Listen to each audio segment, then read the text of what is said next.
Hello everyone, welcome to my YouTube channel. आज चाहिँ हामी तिहार विशेष खजुरी बनाउँदैछौँ। हजुरहरू पनि यसरी नै बनाउनु होला, एकदमै मिठो हुन्छ। सुरुमा खजुरीका लागि हामी यहाँ 2 केजी जति मैदा लिन्छौँ। त्यसपछि त्यसमा 1 केजी जति सुजी पनि मिसाउँछौँ। मैदा र सुजी दुवैलाई चाल्नुले राम्रोसँग चालिसकेपछि त्यसमा नरिवल र बदामलाई मिक्सरमा पिसेर धुलो बनाएर राख्छौँ। तपाईले नरिवललाई सानो सानो कटिङ गरेर पनि राख्न सक्नुहुनेछ वा कोरेर पनि राख्न सक्नुहुनेछ। त्यसपछि हामी त्यसमा चिनी राख्छौँ। यदि हजुरहरूलाई गुलियो बढी मनपर्छ भने त्यही अनुसार चिनी पनि बढी नै राख्नुहोला। त्यसपछि अब हामी त्यसमा घिउ राख्छौँ। हामीले चाहिँ यहाँ 200 ग्राम जति घिउ लिएका छौँ। घिउ पनि हजुरहरूले आफ्नो इच्छा अनुसार राख्न सक्नुहुनेछ। त्यसपछि हामी त्यसमा मरिच र सुकमेलको धुलो अलिकति राख्छौँ।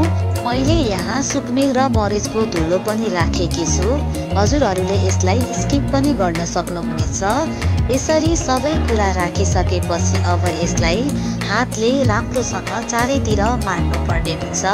पिठो जति धेरै माडियो खजुरी पनि त्यति नै कमलो बन्छ।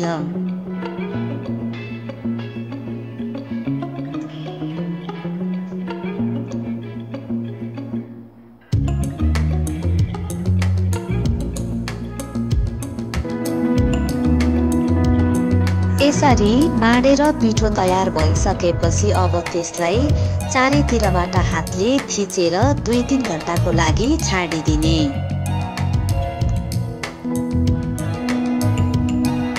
तयार गरिएको पिठोमा पानी वा दुध मिसाएर त्यसको डल्लो बनाउने र त्यो डल्लोलाई बेल्न सुरु गर्ने।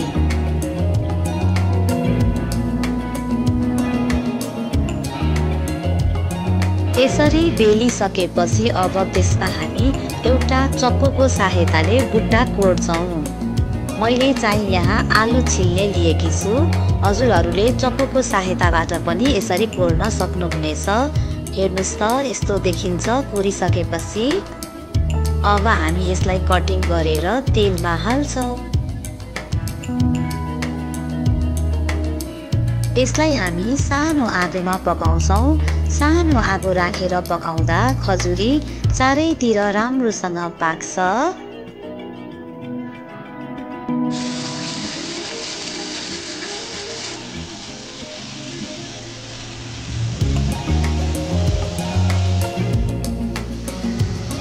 हल्का रातो रातो भइसकेपछि अब हामी यसलाई निकाल्छौँ। हजुरहरू पनि यसरी नै ट्राई गर्नुहोस्, एकदमै मिठो हुन्छ। भिडियो हेरेर साथ दिनुभएकोमा धन्यवाद।